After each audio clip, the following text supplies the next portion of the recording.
बिस्मिल्लाहिर्रहमानिर्रहीम, अस्सलाम वालेकुम। आज हम जिस वबा से, जिस सूरत हाल से लड़ रहे हैं और उससे लड़ने का हमारा ही दावा है कि हम तैयार हैं, हम उसे शिकस्त देंगे। ये जिहाद है, इस जिहाद में हमें कामयाब होना है। खुदा के लिए ये हाथ मेरे नहीं, बहुत सारे लोगों के जुड़े हुए हैं, लेकिन ये हाथ हमारे हुक्काम को नज़र नहीं आ रहे।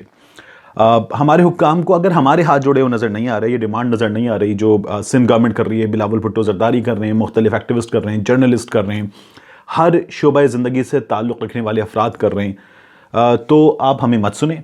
आप हमें कहीं भाड़ में जाओ, दफ़ा हो जाओ और जो चाहें करें, लोगों को उठा के डाल दें कहीं, लेकिन खुदा के लिए हमें सुने ना सुने। आप कम से कम उन नंबर्स को जो आपको इस सिचुएशन की सीरियसनेस का अंदाज़ा करवा रहे हैं, उन नंबर्स को ही पढ़ लें।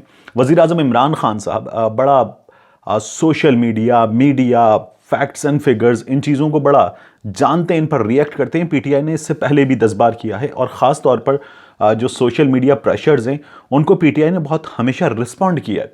मुझे समझ में नहीं आता कि इस वक्त क्या है वज़ीर आज़म इमरान खान के जहन में कि वो इस सूरत हाल को जिस तरह से बहुत सारे लोगों की राय में एड्रेस करना चाहिए, एड्रेस नहीं कर रहे। हम बात क्या कर रहे हैं? हम बात कर रहे हैं आज जब मैं आपसे मुखातिब हूँ इस वक्त, तो हम मार्च के 23 मार्च के हमारे सर पर है, हम उसको कैंसिल कर चुके हैं। आप ये देखिए कि ये वबा 22 जनवरी को पूरी दुनिया में 22 जनवरी को नंबर क्या था? 580 लोग इस वबा से मुतासिर थे। एक महीना गुजरा, 22 फरवरी को 77,000 लोग इस वबा से पूरी दुनिया में मुतासिर थे। आज 2,77,000, ये 24 घंटे पहले का नंबर था, लेकिन अब ये नंबर 3 लाख के करीब पहुंच चुका है। हम इन नंबर्स को रिस्पॉन्ड क्यों नहीं कर रहे? 22 जनवरी को ग्लोबली पूरी दुनिया में डेथ्स थी 17 फरवरी को।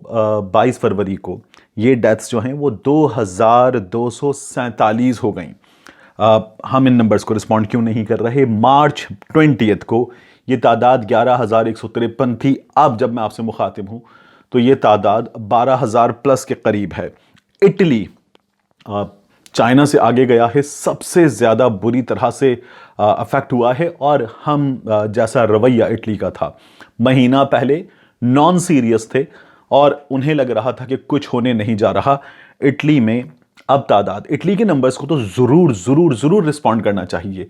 इटली में ये जो हम कह रहे हैं ना, बार बार वज़ीर आज़म साहब ने भी कौम से खिताब करते हुए कहा था कि 3% लोग जो हैं वो शदीद मुतासिर होते हैं, मोर्टालिटी रेट जो है वो कम है, शर्म-ए-अमवात कम है, 3% लोग शदीद मुतासिर होते हैं। 47,000 लोग इटली में मुतासिर हैं।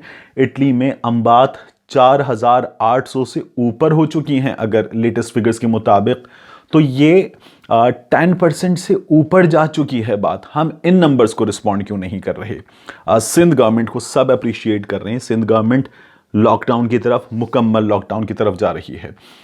सूरत हाल यह है कि सिचुएशन लॉकडाउन की तरफ जाइए, ऐसा ना हो कि आपको मजबूरन लॉकडाउन की तरफ जाना पड़े। देखिए, लॉकडाउन ज़रूरी है तो लॉकडाउन कीजिए, लॉकडाउन मजबूरी हो तो ज़्यादा बुरा लॉकडाउन होगा। और इस वक्त भी लॉकडाउन प्लस की सूरत हाल आ चुकी है।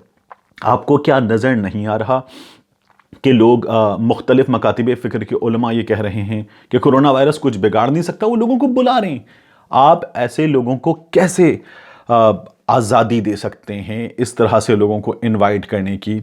मेरे सराउंडिंग्स में, इवन मेरे नेबर में एक मजहबी गैदरिंग हुई है, 200 प्लस लोग जमा हुए हैं। कल मेरे घर पर मुझे ज़रा सा बुखार था and I stayed home. I just wanted to make sure कि ये एक नॉर्मल बुखार है, और अल्हम्दुलिल्लाह है। मेरे घर पर कल 5 से 6 अदद हजरात आए। उन्होंने कहा जी हम मस्जिद से आए हैं, अल्लाह ताला ने हमें दुनिया में भेजा है और अल्लाह ताला ने हमें इस दीन की खिदमत के लिए भेजा है, हमें उसके काम के लिए मेहनत करनी चाहिए, उसके दीन के लिए मेहनत करनी चाहिए। मैंने उनके आगे हाथ जोड़े। मेरा दिल ये चाह रहा था कि मैं उनको बताऊं कि अगर आप मुझे पता बता दें कि कहाँ बुला रहे हैं आप, तो मैं वहाँ 15 के ज़रिए कॉल करवा देता हूँ। लेकिन